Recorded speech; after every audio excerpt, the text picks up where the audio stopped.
Bonjour et bienvenue à une autre émission de la série 50 ans et après. Nous avons le plaisir encore aujourd'hui de tourner l'émission à Sainte-Angèle-de-Laval, au presbytère. Alors, merci une fois de plus de nous accueillir. J'ai la chance de recevoir à nouveau Mme Jacqueline Simoneau-Hiergeau, cette ancienne enseignante et cette femme fascinante. Alors, rebonjour. Bonjour, madame. Merci encore d'être là. Ça me fait plaisir. La dernière fois, on s'est laissé, on disait que ça avait été difficile pour vous, la fin de vie de votre conjoint, bon, parce que lui vivait ça plus seul et que vous aviez des questions puis que la porte se refermait. Oui. Et que finalement, il était passé à travers ça plus seul. Il voulait vivre ça plus seul, peut-être? Diriez-vous ça? Ou... Sans, comment je dirais, donc, c'était un homme, donc il parlait peu de ses émotions. Et puis, mais il a fait toute la démarche tout seul parce qu'il est décédé très sereinement. Okay. Il est décédé un peu comme une chandelle qui s'éteint. C'est ses forces. Une leucémie, c'est qu'à un moment donné, les globules blancs mangent les globules rouges et il n'y a plus d'oxygène. Là. Ouais. Alors, il s'est éteint tout doucement en l'espace de 24 heures ou à peu près, là, parce qu'elle a été lucide jusque-là, justement, oui. Okay. Alors, bon, effectivement, c'est une période difficile de votre vie. À ce moment-là, est-ce que vous décidez de rester à Pierreville? Comment ça se passe pour vous? Pour le moment, non. À ce moment-là, moi, j'avais le commerce à fermer. Oui. Et pour moi, je voyais ça comme une montagne parce que là, je devais faire affaire avec toute la clientèle. Vous savez, là, pendant 45 ans, on en ramasse des choses. Il y avait des enveloppes de réparation là, des années avant. Là, et là-dedans, il y a des souvenirs de famille, il y a des peccadilles, il y a de tout. Mais pour moi, il fallait absolument livrer toutes ces choses-là. Il y a des numéros de téléphone là-dessus qui n'existent plus, tout ce que vous voulez. Et j'appréhendais beaucoup et c'était sans objet. Parce que ça s'est très bien passé. La clientèle a été généreuse, a été fine, sauf une femme, l'avant-dernière journée, avant que je ferme la clé, elle me regarde et elle me dit « Vous allez vous en aller en vous ne resterez pas ici. » Alors, à ce moment-là, j'avais aucune idée de ce que j'allais faire de ma sacrée vie. J'ai dit « Madame, j'ai pas de raison de m'en aller. » Vous savez? Mais c'est jusqu'à la fin. Jusqu'à la fin, j'ai vécu ça. Oui. Mais j'en veux pas, là. Je leur en ai pas voulu pour autant. Mais après que le commerce a été fermé, là, je me suis retrouvée tout seule. Le matin, là, quand on dit le téléphone ne sonne pas, il se passe plus rien, ma vendeuse vient plus. Ce matin-là, là, je l'ai pas trouvé drôle. Là. Non, je comprends. Là, je lui ai parlé à lui, en haut, quelque part, où il pouvait être, là, et je lui ai dit, tu m'as laissé tout seul. Là. Et là, la solitude imposée. Oui. Moi, on ne m'avait jamais appris à vivre toute seule. J'étais issue d'une grande famille dynamique où est-ce que c'est qu'on verrait des parties et tout ce qui est d'une famille très soudée, famille élargie.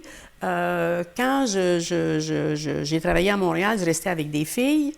Et là, pour la première fois de ma vie, à 68 ans, je me retrouve toute seule. Oui, ça, c'est pas évident. J'ai trouvé ça extrêmement difficile. Oui.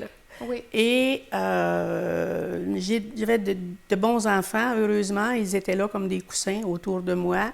Mais j'ai passé un hiver à lécher mes plaies parce qu'il est décédé au mois de juin, fermé le commerce au mois de juillet. Et là, on se rend 11 mois après, on me déclare lors d'une mammographie de routine un cancer du sein. Oh mon Dieu! 11 mois après? Oui. Je suis dans mon deuil par-dessus la tête. Oui. Alors, mon cancer, à un moment donné, on a accès à un service de psychologie à l'hôpital à Trois-Rivières pour le temps des traitements.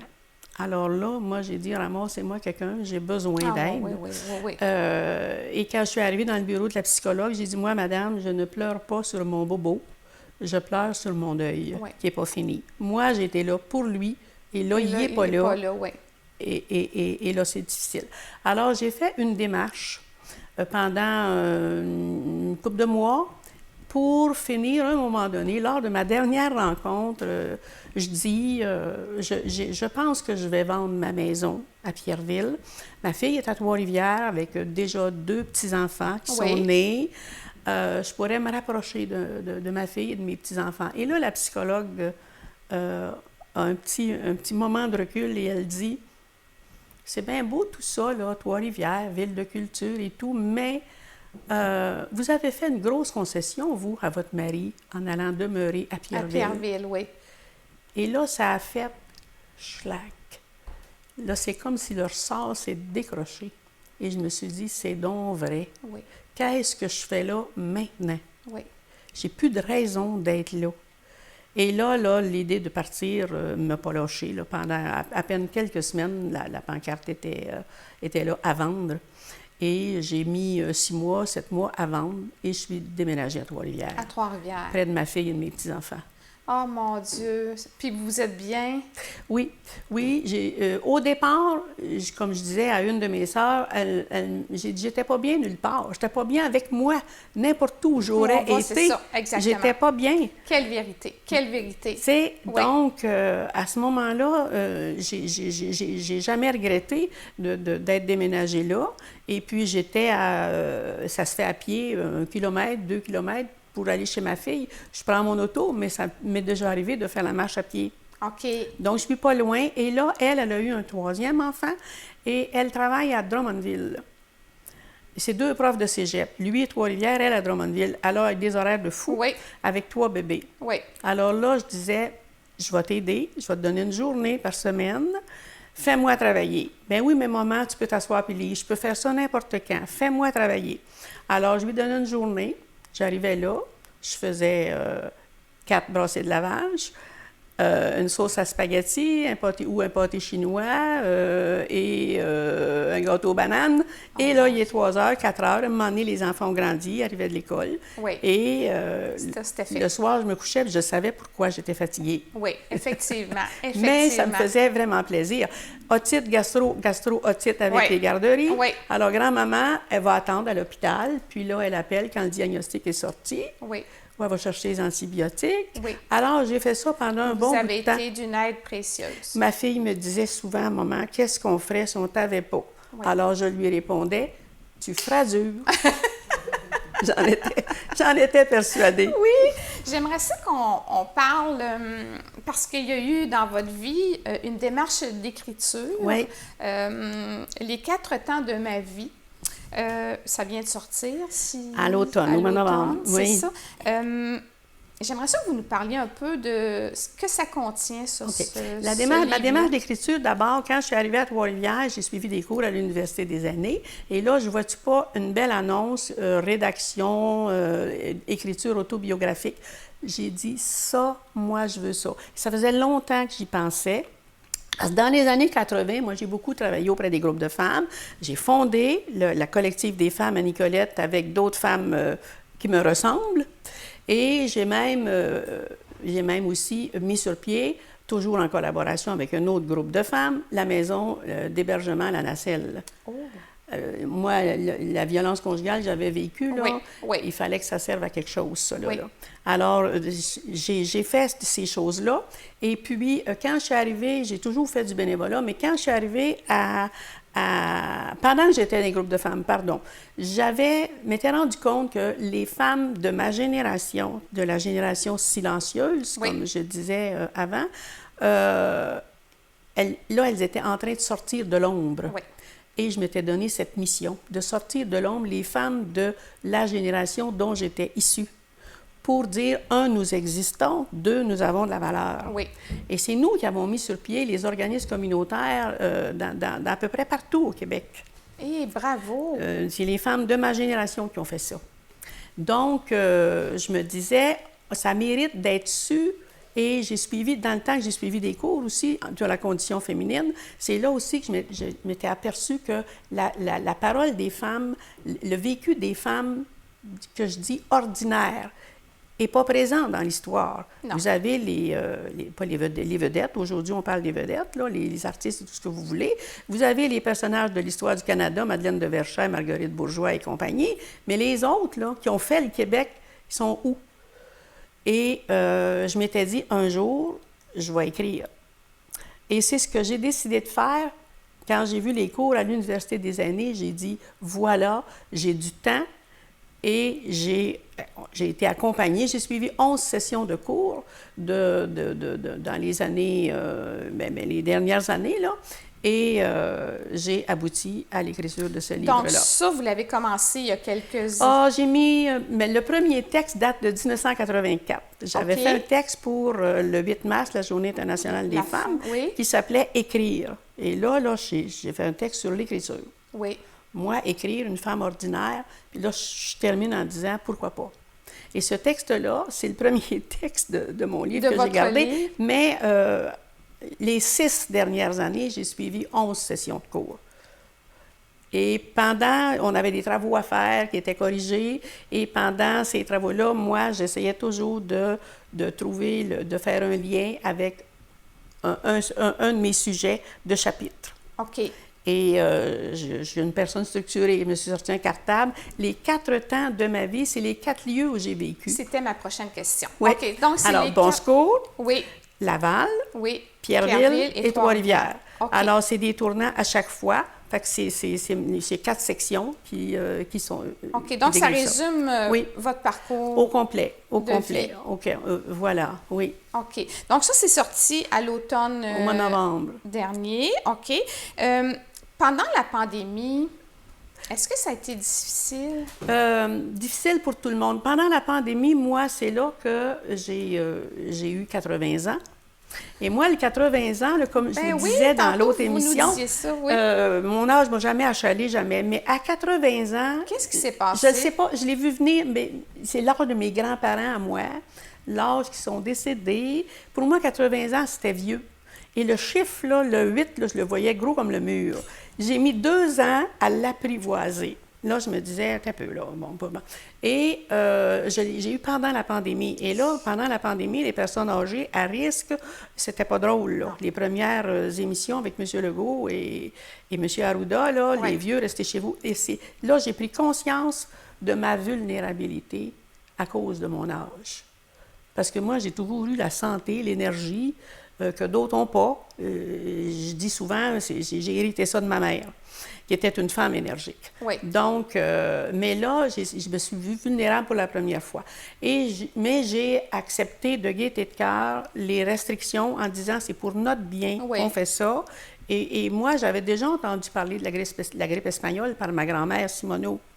Et ça mourait comme des mouches là, à ce moment-là. Là. J'avais en tête, moi, une famille de Bon Secours où est-ce qu'il y en est mort 5 dans la même semaine. Là. C'est mon grand-père Simoneau qui les enterrait. Il était parti d'en enterrer 3. Quand ils sont revenus, il y en avait 2 autres de morts. Oh mon Alors moi, là, la pandémie, l'image de la pandémie, c'était ça. Oui. Alors c'était sérieux. Oui. Puis on rigole pas avec ça. Et puis là, j'en ai profité pendant ce temps-là pour terminer d'écrire mon livre. Donc, l'écriture vous a probablement beaucoup aidé à passer cette période-là. Oui, définitivement. Là, quand on écrit, on ne s'ennuie pas. Non, c'est ça, c'est ça. Alors ça, on peut se le procurer? C'est une auto-édition. On peut se le procurer. C'est moi qui fais la distribution.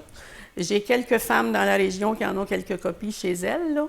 Mais et dedans, c'est mon adresse courriel qui est là si quelqu'un en veut. OK. Puis pour qu'on dise aux gens s'ils veulent s'en procurer, est-ce qu'on vous appelle? Comment ça fonctionne? On pourrait me contacter sur Messenger.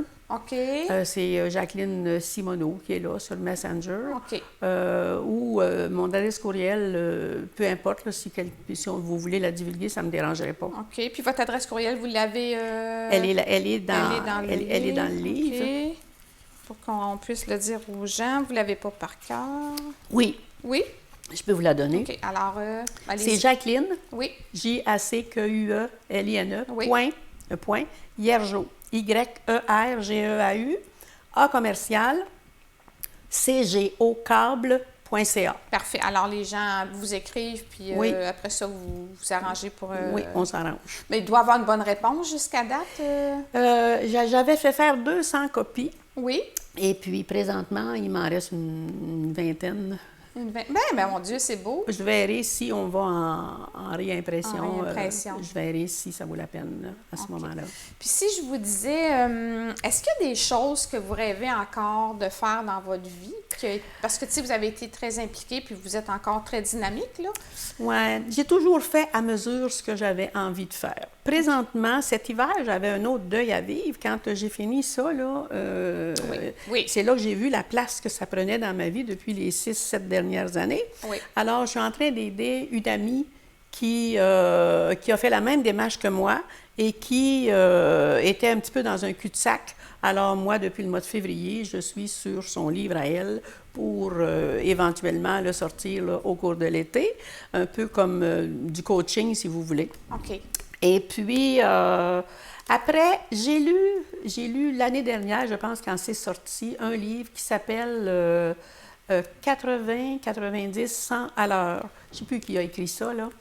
Et ça m'a énormément fait de bien parce que on a peu d'exemples de vécus de gens qui sont encore actifs après 80 ans.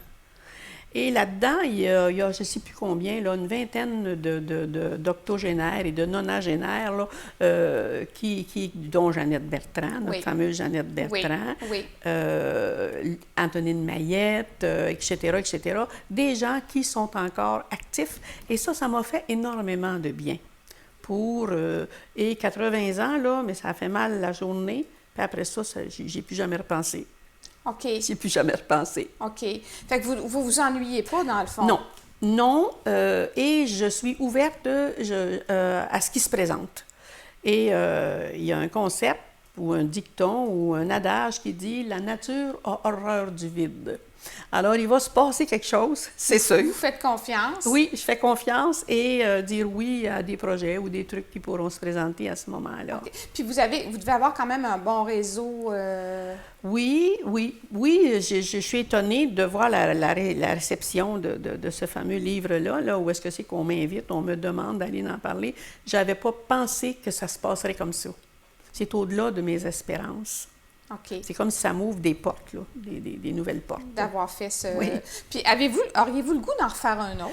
Ah, mon dos, c'est ce que me dit ma correctrice et ma professeure, là. Mais pour le moment, non, moi, je suis une personne qui vit beaucoup au quotidien. J'anticipe peu. Alors, à mesure, je dis pas non, puis je dis pas oui non plus. On verra. C'est ce que j'ai le goût de dire. On verra. Ça se dessine. Je savais pas que aider ma chum, je passerais 6 mois là-dessus. Et là, je vois que je passe 6 mois là-dessus. Et après, on verra. OK, mais voilà. il y aura toujours quelque chose. Il y aura toujours quelque chose. La vie est ainsi faite. Effectivement. Ça, c'est vrai ce que vous dites. C'est vrai. J'aimerais ça que vous élaboriez là-dessus. Là, la vie est ainsi faite parce que, tu sais, vous avez 80... 81. OK. Puis vous êtes un bel exemple de ça. Vous avez toujours vécu comme ça, probablement. Oui. OK. Oui, je pense qu'il y a un autre adage qui dit qu'on vieillit comme on a vécu. C'est mon cas, probablement. C'est mon cas, remarquez bien. OK. Oui. OK. Écoutez, ce livre-là, dans le fond, c'est un résumé de... Oui, de ma vie, de ma naissance à aujourd'hui. Oui, c'est ça. Il y a quelque chose qui m'a travaillé quand vous avez dit, vous avez parti la collective des femmes à Nicolet, puis la maison La Nacelle aussi. Est-ce que vous avez travaillé là? J'ai travaillé à la collective des femmes au moment où la coordonnatrice avec qui on avait parti le projet a fait un burn-out. Et je l'ai remplacée pendant peut-être 6 mois, 8 mois. Parce que moi, j'ai jamais eu de contrat de continuité dans ma carrière. Alors, comme j'étais travailleuse un peu à la pige, un peu partout, j'ai choisi de travailler là, à ce moment-là, pendant cette période-là, pour remplacer, permettre à ma chum de se remettre sur pied. Parce que ça, au départ, quand vous avez parti ça, la collective des femmes, c'était pour répondre à un besoin... Un besoin des femmes qui voulaient se reconnaître, qui voulaient se retrouver entre elles. On avait fait une demande à un moment donné dans le Courrier Sud et puis un peu par les organismes, une consultation. qu'est-ce que vous aimeriez? Parce que les femmes, là, ça bouillait. Là. On est dans les belles années où est-ce que les femmes veulent sortir de chez elles et faire de quoi. Alors, on avait fait une manière de consultation où est-ce qu'on a eu 75 femmes qui sont venues ce soir-là. Et là, moi, je me souviens, on faisait à ma table, j'avais une grande table avec des femmes autour, puis je me disais, mais ce que vous voulez, vous pouvez le trouver chez les filles d'Isabelle, à la Féance, aux fermières. Non, on est tanné d'entendre parler de la femme. Ils voulaient parler d'eux autres. D'eux autres, oui. Alors là, on a créé des cafés-rencontres où est-ce qu'on parlait d'un sujet, où est-ce qu'on en parlait pendant 2h30, 3 heures de temps. Et moi, j'en ai animé des sujets, puis j'étais payée par le service d'éducation des adultes pour faire ça à ce moment-là. Et là, c'est une manière de centre de jour là, pour les femmes. On en est venu avoir une permanence. Et écoute, ça marche encore aujourd'hui. Ah oui, puis beaucoup. Puis ça répond exactement aux mêmes besoins. J'en reviens pas. Oui, définitivement. Puis la maison La Nacelle, La maison La Nacelle, oui, c'est par après parce qu'on s'est rendu compte au centre de femmes qu'on accueillait là des femmes qui vivaient la violence. Oui. Et il n'y avait pas de ressources dans la région. Il y avait Victo, Drummond, Trois-Rivières, Sorel et Lévis. Imaginez tout le territoire du bas du fleuve, il n'y avait rien. Et les femmes de ce milieu-là, c'est beaucoup plus des femmes de milieu rural. Elle ne voulait pas s'expatrier dans une autre région quand elle voulait faire une démarche là, pour soit partir de chez elle ou enfin une démarche personnelle. Alors, moi, c'est là que j'ai eu l'idée de faire une recherche sur comment on peut aider ces femmes-là, parce qu'il n'y avait rien qui existait, ou très peu, sur les femmes violentées en milieu rural. OK. Donc, mais ça, est-ce que vous avez parti ça toute seule? Ou? Non. Moi, à partir du Centre de femmes, on a fait un projet de recherche sur, justement, comment on peut aider ces femmes-là. Et moi, j'ai fait mon mémoire de maîtrise là-dessus. La violence conjugale en milieu rural. En milieu rural, OK. Et ça, là, ça a été pas facile à faire parce qu'on a eu tellement affaire à tous les préjugés que vous pouvez vous imaginer. Oui. Là. Vous savez, une femme violentée, c'est d'abord une femme isolée. L'homme violent isole sa victime pour mieux la contrôler. Oui. Imaginez en milieu rural, là, il y a tout ce qu'il faut. Oui. C'est la femme qui reste dans le fond du rang. Exactement. Qui a sa belle-mère voisine. Oui. Puis que le policier du coin, c'est son cousin. Oui. Et puis qu'il y a le troc là, comme moyen de transport. Elle est prise là, elle ne peut pas sortir. Là. Exact. Là, elle est parfois copropriétaire de la ferme parce que ça prenait une troisième personne pour créer une compagnie. Donc, elle est responsable. Là. Puis si elle s'en va, elle fout le bordel dans la compagnie. Oui. Ah non, les ingrédients sont tous là. Les ingrédients étaient tous là. Alors, j'ai fait une recherche pour savoir comment aider ces femmes-là. Et puis, on a travaillé beaucoup avec les organismes du milieu pour mettre ça sur pied, pour que la maison appartienne au milieu. Ça, c'est 10 ans de ma vie. 10 ans? 10 ans, oui, de bénévolat avec d'autres femmes que j'ai ramassées là, à ce moment-là. Je suis partie le premier, mais il n'était pas question que je travaille là. On pensait, tout le monde pensait que je me créer un job, là, parce qu'il y en a, c'est ça qu'ils ont fait, des femmes aussi. Ouais. Mais moi, j'ai dit non, moi, j'ai trop de cicatrices pour faire ça. Non, je me sentais trop vulnérable pour me retremper là-dedans. J'ai dit, quand elle va être au monde, puis qu'elle va rouler, moi, je vais m'en aller, puis je vais aller faire d'autres choses ailleurs. C'est ce que j'ai fait. OK, mais ça a pris quand même 10 ans de la recherche, de mettre sur pied, de commencer tranquillement et d'aller chercher le financement. C'est pas facile de mettre ça sur pied. Facile. Non, c'est vraiment pas facile. Une ressource comme ça, c'est des gros sous aussi. Oui, mais ça aussi, ça existe encore, la maison La Nacelle? La maison La Nacelle, elle peine à répondre aux besoins de la région présentement. Exactement, exactement. Puis, est-ce que vous êtes encore impliqué sur des... À Trois-Rivières, je me suis impliquée dans le mouvement Albatros. Oui. Parce qu'il y a une maison d'hébergement, là, mais il y a aussi un organisme qui forme les bénévoles et qui les accompagne là où elles veulent œuvrer, les bénévoles. Je dis elles parce que, excusez, c'est majoritairement des femmes, on a des hommes aussi, là. Alors, on formait des bénévoles qui allaient travailler aux soins palliatifs à l'hôpital ou aux maisons privées ou à la maison Albatros aussi. Mais la maison, c'est une entité, puis Albatros Trois-Rivières, c'est une autre entité. Parce que quand mon mari est tombé malade et puis qu'on a décidé d'enclencher les soins palliatifs à la maison, Là, j'ai pas trouvé ça drôle, là, parce que faites le 1, faites le 2, faites le 3 au CLSC, là. Et là, je me suis dit, est-ce qu'il existe un organisme quelque part qui pourrait m'aider? Ouais. Et là, je m'entends dire, si ça n'existe pas, je vais le mettre sur pied. Oui. J'oublie ça. Et rendu à Trois-Rivières, ben là, Albatros existait, alors je les ai rejoints et je leur ai donné 5 ans de ma vie.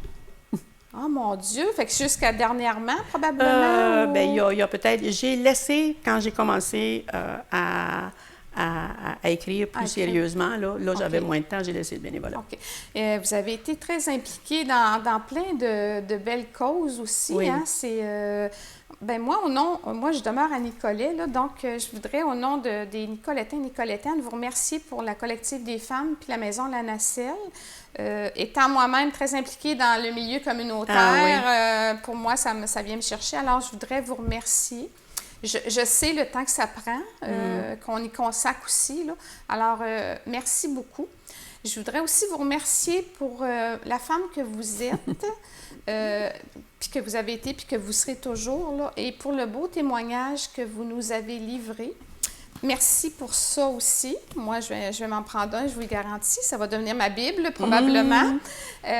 Vous êtes rayonnante, puis je suis contente de vous avoir rencontré aujourd'hui. Vraiment, c'est un privilège, je vous le redis. Là, je suis choyée de vous avoir eu en entrevue. Alors, merci beaucoup. Bonne continuité, puis merci pour tout. C'est moi qui vous remercie de m'avoir invitée. Bien, merci à vous. Alors, une fois de plus, merci au presbytère de Saint-Angèle. Merci aussi à notre partenaire Sogetel. Merci à tous nos auditeurs, nos auditrices. Et je vous souhaite une bonne fin de journée. À la prochaine.